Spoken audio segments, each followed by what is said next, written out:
뭔 얘기냐? 아까 누가 질문을 주신 내용인데, 네, 한국이 떨어지고 미국이 떨어졌는데 왜 그 미국이 오르고 한국이 오르냐? 한국은 도대체 뭐냐? 라는 이야기를 그 질문을 주셨기 때문에 요 내용에 대해서 한번 좀 언급을 하고 난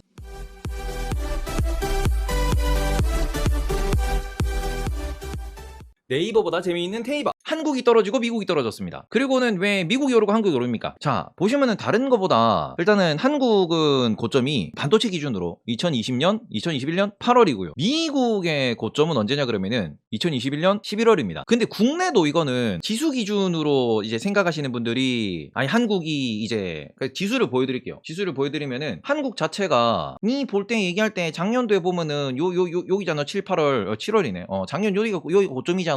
그러고는 지금 이렇게 내려꽂고 있다. 요 꼬라지를 봤을 때는 이번 이가 봤을 때는 이게 한국이 먼저 빠진 거 아니냐라고 생각을 하실 수 있어요. 근데 이거는 한국이 먼저 빠진 게 아닌 게 특정 섹터에서 이런 일이 발생을 한 겁니다. 특정 섹터에서. 요건 한국이죠. 미국 한번 보여드릴게요. 미국 같은 경우에는 지금 우리가 S&P 500 기준으로 보시면은 요 주봉으로 보겠습니다. 주봉으로 보면은 S&P 500 기준으로 고점이 어디냐? 고점이 작년도 요때, 그치? 작년 말 요때죠. 11월 요때 고점이고 마지막 랠리 딱 나오고 나는데 떨어졌단 말이야. 근데 요거를 놓고 보시면은 영 이게 타이밍이 좀 다르다라는 생각을 하실 수 있어요. 근데 요거는 반대로 생각을 하면은 요런 느낌이니까. 근데 반대로 생각은 뭐냐 그러면은 한국은 대표적인 섹터가 반도체 섹터이기 때문에 그리고 하드웨어 제조업 섹터이기 때문에 요 관점에서 한국 같은 경우에는 반도체 중에서도 딱 디램 시향만 따라갑니다. 지표가. 삼성전자가 꺾이면은 다른 애들이 올라도 빠져요. 그럼 반대로 봅시다. 작년에 11월에 많이 올랐던 친구 중에서 저는 요 친구를 갖고 한번 말씀을 드릴게요. 우리 아픈 손가락. 네, 아프리카 TV입니다. 아프리카 TV를 월봉으로 한번 보시면은 어때요? 작년 11월이죠. 아프리카 TV 월봉으로 놓고 보면은 이게 응? 하는 게 딱 보이는 게 얘는 오히려 기술주의 방향이랑 똑같거든? 그지 않나? 약간 요런 느낌으로 펼쳐서 보시면은 오히려 얘는 요렇게 움직였어요. 월봉 기준으로 볼 때 요렇게. 이게 무슨 소린고 하니까 말 그대로 섹터 따라 다르긴 한데 요 섹터 따라 다른 움직임에서 우리나라는 지수, 코스피 지수는 반도체 시황에 많이 따라가기 때문에 반도체 시황이 꺾였다라고 할 수 있는 작년 6, 7, 8월 작년 8월에 이제 윈터 이즈 커밍이 나오면서 특히 우리나라가 많이 밀렸는데 그러니까 지수 자체가 조금 다른 거예요. 그러니까 한국이 떨어졌다라는 부분은 아니 삼성전자는 떨어졌고 지수는 떨어졌지만 누구? 오히려 게임주나 아니면은 뭐 이렇게 소위 말하는 미국의 빅테크와 비슷한 이런 모양새를 들고 있는 이런 친구들은 게임주나 아니면은 뭐 이렇게 뭐 약간 버블에 올랐던 이런 친구들은 오히려 작년 11월이 고점이거든요. 그래서 이런 관점으로 놓고 보시면 오히려 한국의 고점은 작년 여름이었지만 개별 기업의 고점은 이걸 따라간 케이스가 많다라는 거예요. 그러면 반대로 생각할 때 한국의 지수가 다시 올라가려면은 그냥 코스피 지수가 다시 올라간다라는 거를 우리가 생각을 하셔야 되잖아요. 그럼 지수가 올라가려면 어떻게 올라가야 되느냐? 미국이 먼저 올라가야 된다라는 거는 미국이 올라간다라는 건 미국의 무엇이 올라가냐? 미국의 지수가 올라간다라는 소리는 거기는 소비가 돌아온다. 미국의 경제가 확장된다라고 이야기를 하는 거예요. 그리고 미국의 경제가 확장된다 그러면은 무엇을 많이 소비해? 결국 반도체를 많이 소비할 것이고 그러면 결국 우리나라에서 판매하는 우리나라에서 만드는 제품들을 많이 수입해 갈 거다라고 하는 거니까 얘들이 먼저 올라줘야 그래야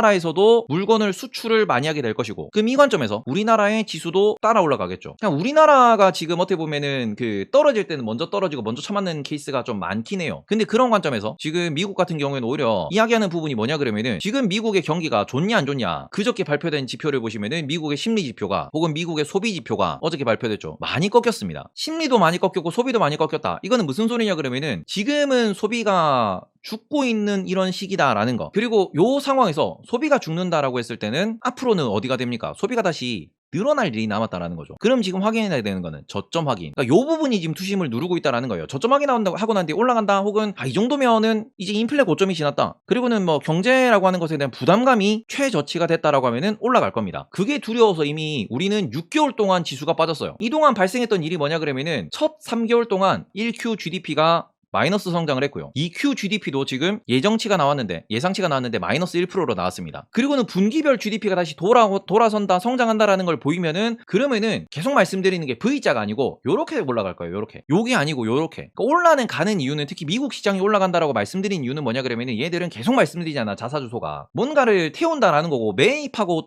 태워서 날리기 때문에 요 관점에서는 발행된 주식수가 줄어들고 결국에는 지수는 올라간다라고 하는 거예요. 그러면은 요 관점에서 우리는 무엇을 보셔야 되느냐? 도대체 바닥이 어디냐? 미국 시장의 바닥이 어디냐? 여기에 대해서 지금 그 최악으로 말씀하시는 분들은 지금부터 뭐 30%를 더 줘줘야 되니? 지금부터 50%더 떨어지니? 이런 얘기를 하는데 어차피 항상 하락무새는 나와. 지수 하락에 대해 가지고 계속 말씀하시는 분들이 계시거든요. 근데 하락을 계속 외쳐도 계속 증시는 올랐어요. 그러니까 지금 많은 분들이 지금은 앞으로는 그런 시장이 아닐 것이다. 앞으로는 뭐 전쟁이 있을 것이고 그다음에 뭐 이렇게 뭐 계속 뭐 예전에 있던 이 월봉 기준으로 이렇게 올라오던 이 시장이 안 열릴 것이다라는 이야기를 하거든요. 근데 그럼에도 불구하고 보면은 계속 지수는 올랐어요. 미중 무역 분쟁이 터지고 뭐가 터지고 뭐 전쟁이고 나발이고 뭐 이런 얘기하면 뭐 골로 가지 않겠냐. 그는 진짜 뒤로 후퇴하자라는 건데 그 어떤 지도자도 후퇴하자라는 건 아니야. 우리가 돈을 더 많이 벌자라고 하는 거지. 그런 상황에서 한 가지 그 우려스러운 부분은 지금 아직까지 무엇이 해결이 안 됐느냐? 버블이 해결이 안 된 게 하나 있죠. 그러니까 이걸 제가 장기적으로 계속 그 차트를 보여드리는데 가장 문제가 되는 포인트, 지금 이제 2022년 지금 현 상황에서 버블이 하나가 해결이 안 됐다라는 말씀을 드리는데 무슨 버블이 해결이 안 됐냐? 요때를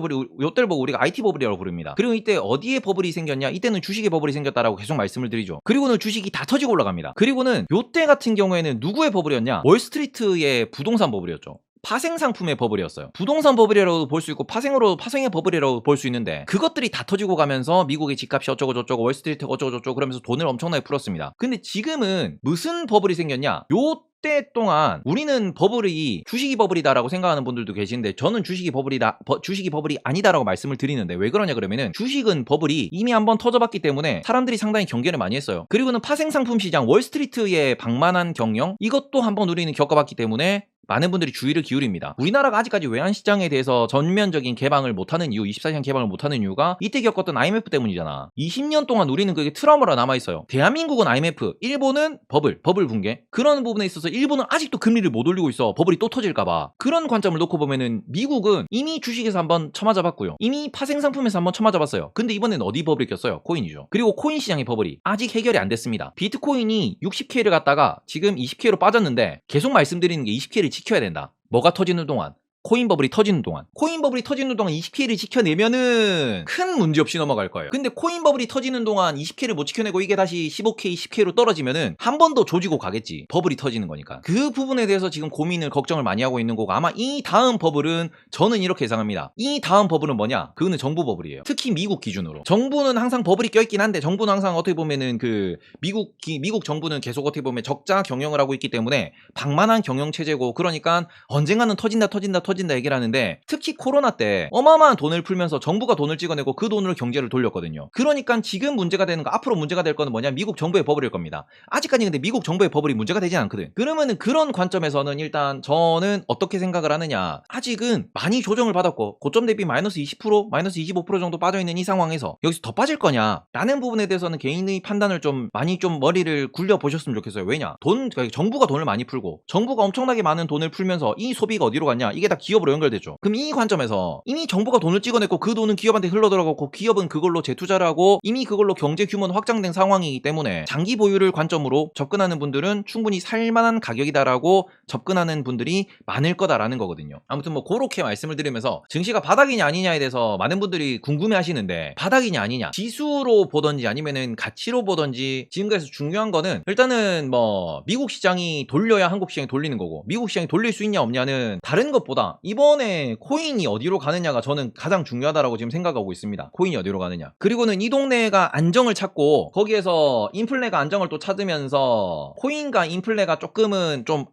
안정권에 들어봐야 금리를 더 올리니 덜 올리니 이런 얘기가 나올 거고 그래야 올라갈 겁니다. 그러면 그런 상황을 놓고 보면은 지금은 계속 배당주 기준이 트레이드의 관점에서 가장 유리할 것이고요. 제가 아까 전에도 말씀드린 게 뭐냐 그러면은 요 관점에서 이걸 매매법에 적용을 해보자라는 겁니다. 누가 먼저 올라가냐라는 거거든요. 지금 가장 중요한 거는 뭐냐 그러면은 우리가 이 얘기를 합니다. 미국이 인플레이션 때문에 금리를 인상한다. 그리고는 돈을 많이 풀었기 때문에 유동성을 축소한다. 정말 간단해요. 금리를 인상한다라는 건 뭐냐 그러면은 말 그대로 이거는 돈의 가치가 올라간다라는 거고요. 돈의 가치가 증가한다. 뭐 때문에? 말 그대로 이자를 많이 주니까. 그러면은 요 관점에서 무엇이 중요해요? 배당이 높은 기업이 중요하다고. 근데 배당만 높으면 되느냐? 그것도 아니고 유동성이 줄어드는 과정에서 피해는 없어야 돼요. 이게 무슨 소리냐? 유동성이 줄어든다. 우리가 과한 소비를 못한다. 공격적인 투자, 공격적인 소비를 못한다라고 하는 거기 때문에 필수 소비재 쪽으로 계속 이야기를 말씀을 드리는 거죠. 필수적으로 산업에 필요한 거. 그래서 반도체가 죽진 않아요. 계속 말씀드리는 게 반도체는 죽진 않습니다. 바닥 지금 돌릴 거예요. 그리고 그 다음에 필수 소비라고 판단되는 친구. 가장 먼저는 식료품이 될 거고 뭐 옷이 될 거고 집이 될 거고 그 중에서도 집은 굳이 내가 공격적으로 투자할 필요는 없죠. 빼. 옷도 공격적으로 내가 입을 필요는 없어. 빼. 먹는 거는 무조건 필수입니다. 그래서 기본이 먹는 거고요. 그리고 뭐 휴지 이런 거. 그러니까 지금 보면 미국에서도 코카콜라, P&G, 존슨앤존슨, 맥도날드 이런 애들은 안 떨어져. 월마트 코스트코 이런 애들 안 떨어져. 그럼 필수 소비재가 계속 어떻게 보면은 가장 중요한 포인트, 즉 어떻게 보면은 우리가 지금 유동성 축소하는 과정에서도 실적이 잘 나오는 친구들이고, 그럼 여기서 한 가지 더 여기서 꼭 필요하다라고 생각되는 게 뭐냐 그러면은 현금 흐름이 좋아야 돼요. 그 관점에서 애플은 괜찮다니까. 마이크로소프트는 괜찮아. 왜? 걔들은 애플은 아이폰을 파는 것도 중요하지만 iOS를 통해서 계속 뭔가 광고 수익이 나고, 계속 우리가 유튜브도 마찬가지, 구글도 마찬가지로 유튜브를 계속 보면서, 유튜브는 필수 소비재죠. 그리고는 거기 광고가 계속 붙는 거는 현금 흐름이 좋다라는 소리야. 그러면 조정은 받겠지만 꾸준히 얘는 뭘 할 수 있느냐, 현금 흐름이 좋기 때문에 유동성이 줄어드는 과정에서 실적도 유지 혹은 성장이 될 거예요. 우리는 이런 기업을 찾아야 된다니까 지금. 그러면 요 관점에서 배당이 좋은 기업, 실적이 유지 성장하는 기업, 이 어떤 기업이 될 것이냐를 지켜보면서 투자를 하셔야 된다. 이거는 미국에 투자하든 한국에 투자하든 동일한 겁니다. 그래서 베이스로 제가 말씀드리는 게 통신, 국내에서는 어차피 국내에도 식품기업이 존재해요. CJ제일제당, 농심. 근데 걔네들은 둘 다 만족을 못해. 얘를 만족을 못하잖아. 근데 둘 다 만족하는 애가 누구냐? 통신.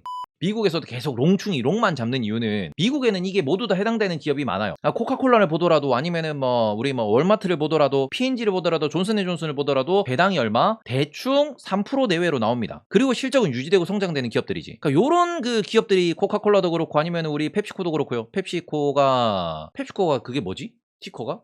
코카콜라밖에 안 사서. 하여튼 이런 게 있고요. 월마트 있고요. 네. 그리고는 우리 맥도날드 있고요. MCD. 아니면 존슨앤존슨 이런 애 있고. 그러니까 요런 애들이 어떻게 보면은 지금 진짜 노잼주인데 얘들은 방어가 잘 되거든. 지금 같은 상황에서 배당 괜찮고 유동성이 축소되는 상황에서도 실적 유지되는 요런 기업으로 볼 수 있고, 계속 말씀드린 여기다가 애플 이런 애들, 아니면 구글 요런 애들 같은 경우에는 계속 우리는 필수 소비를 쓸 수밖에 없는 친구니까 요런 친구들이 지금 장에서 시장을 이끄는 친구들이 될 것이다 라고 보시면 좋을 것 같고요. 그래서 요런 것들 어떻게 보면 우리나라에서도 이런 정보들을 찾으셔야 돼요. 저는 국내에서 그래서 SKT랑 KT를 지금 계속, 그리고는 어차피 나중에 올라가는 친구들은 하이닉스나 삼성전자 이런 데도 올라갈 거니까 하이닉스. 요거를 꼭 기억을 하셨으면 좋겠어요. 요거를 꼭 기억하셨으면 좋겠어요. 지금은 이거 사셔야지 네이버 카카오 사시면은 좀 골치 아픕니다. 알겠죠? 그런 거라서 도대체 왜 한국이 먼저 빠지고 한국이 나중에 오르느냐? 미국 소비가 돌아와야 오른다. 그 지금 미국이 어떤 상태냐? 미국은 지금 코인 버블이 조금 걷어지면서 증시의 방향이 왔다 갔다 할 수 있다. 이런 부분. 그리고는 지금 중요한 건 뭐냐? 지금 미국이 조지는 이유가 이거기 때문에, 그럼 요것에 대응할 수 있는 그런 기업들을 찾으셔야 된다 라는 부분 말씀드리면서 다시 보기 잘라 놓도록 할게요. 지금 미국이 조지는 이유, 우리는 무엇을 사야 하는가?